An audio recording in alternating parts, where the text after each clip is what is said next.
Assalamualaikum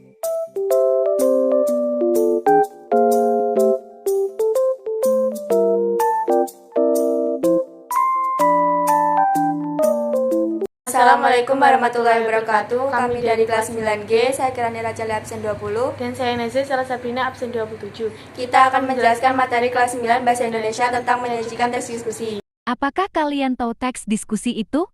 Tahukah kalian tujuan teks diskusi itu? Apakah kalian pernah melakukan diskusi? Marilah kita simak bersama-sama pembahasannya.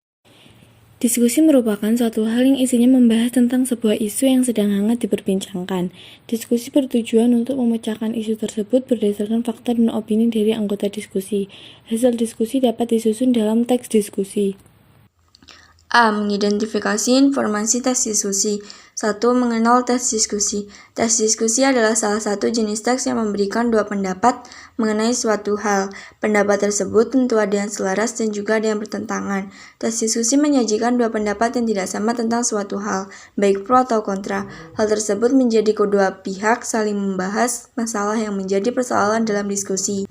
2. Memahami jenis-jenis teks diskusi. Ada beberapa jenis diskusi. Berikut perhatikan jenis-jenis diskusi beserta penjelasannya. A. Seminar adalah diskusi yang ditunjukkan untuk mencari kesepakatan atau kesamaan langkah atau pandangan yang sifatnya formal. B. Rapat merupakan suatu media komunikasi yang bersifat resmi dan dilaksanakan dengan cara tatap muka.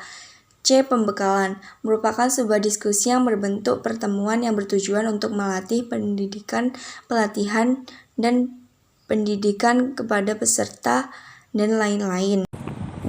Pokok pikiran adalah suatu gagasan atau ide yang mendasari dari sebuah terbentuknya satuan kebahasaan seperti kalimat dan paragraf.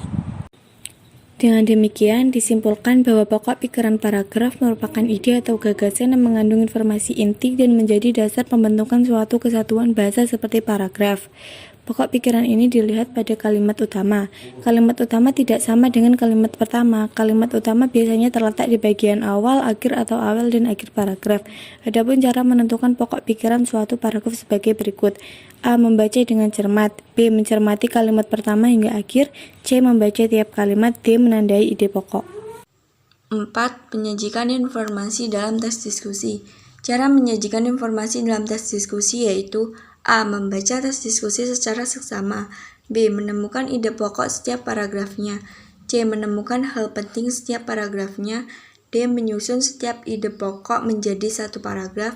E. Menyuting atau membaca kembali informasi berdasarkan ide pokok setiap paragrafnya.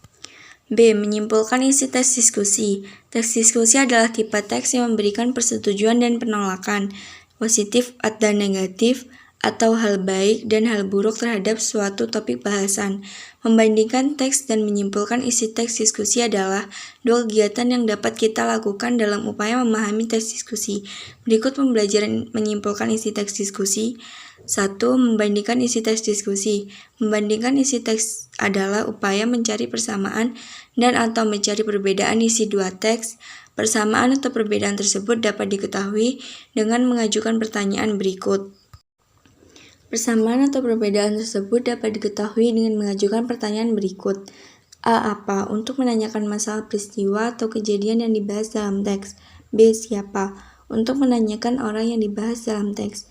C. Di mana? Untuk menanyakan tempat peristiwa yang akan dibahas dalam teks.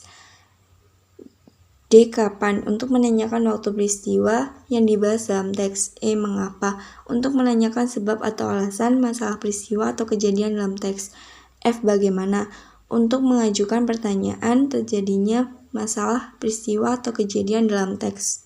2. Menyimpulkan isi teks diskusi. Bagi seorang penulis, kemampuan menyimpulkan ini penting agar mempermudah para pembacanya mendapatkan rangkuman diskusi yang sudah ada. Adapun bagi pembaca, kesimpulan yang dibuat oleh penulis terkadang tidak tersurat atau mengambang. Oleh karena itu, pembaca juga harus mampu menarik kesimpulan secara mandiri.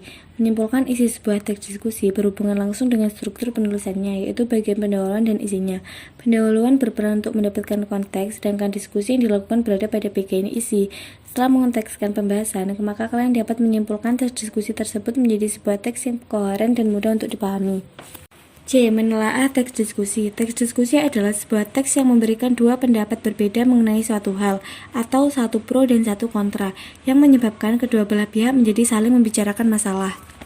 1. Mengidentifikasi struktur teks diskusi. Teks diskusi mempunyai 4 struktur, yaitu isu, argumen mendukung, argumen menolak, dan simpulan. A. Isu. Isu adalah suatu permasalahan yang perlu dipecahkan dengan diskusi. B. Argumentasi. Argumentasi merupakan pendapat yang dikemukakan mengenai isu yang telah dipilih. 1. Argumen pendukung. Argumen pendukung adalah sebuah argumen yang menjadi pokok permasalahan utama. Argumen pendukung biasanya disertai dengan alasan serta bukti yang mendukung.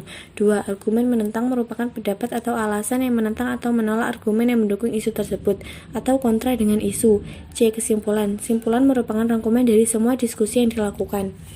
2. Menganalisis unsur kebahasan teks diskusi. A. Konjungsi pertentangan merupakan kelompok kata sambung yang berfungsi untuk memisahkan kata dengan kata, frasa dengan frasa, dan klausa atau kalimat dengan klausa atau kalimat yang memiliki makna yang bertentangan.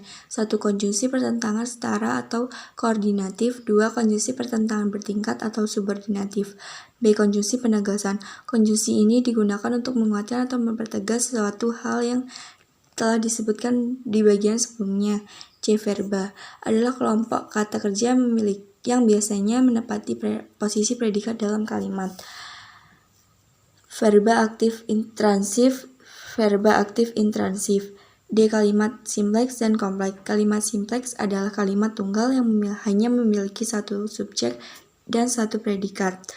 Kalimat kompleks adalah kalimat yang memiliki dua kausa S plus P yang dipisahkan oleh konjungsi. E. Unsur modalitas adalah unsur yang sering digunakan untuk menyampaikan argumentasi baik pro maupun yang kontra dalam diskusi. F. Referensi disebut juga acuan dari kata atau frasa yang telah disebutkan sebelumnya. D. Menyajikan teks diskusi. Menyajikan atau menyusun teks diskusi merupakan tujuan akhir bagi para siswa setelah mengetahui pengertian struktur dan aspek kebahasan pada teks diskusi. Kali ini, kalian akan belajar menyajikan teks diskusi yang sesuai dengan struktur, kaidah kebahasaan, dan tujuan dari teks diskusi. 1. Melengkapi struktur teks diskusi. 2. Persiapan menulis teks diskusi. 3. Menulis teks diskusi. 4. Melakukan diskusi berisi gagasan, pendapat, argumen. Apakah kalian sudah memahami pengertian struktur teks diskusi itu? Kami harapkan kalian sudah bisa memahaminya. Dan kalian bisa mengambil manfaat dari penjelasan kami. Apabila ada kata-kata yang kurang berkenan, mohon maaf. Sekian penjelasan dari kami. Bila ada salah kata, mohon maaf. Wassalamualaikum warahmatullahi wabarakatuh. Sebelum penutupan ada baiknya marilah kita jiji dulu gak sih? Gaskeun mah. Aku just say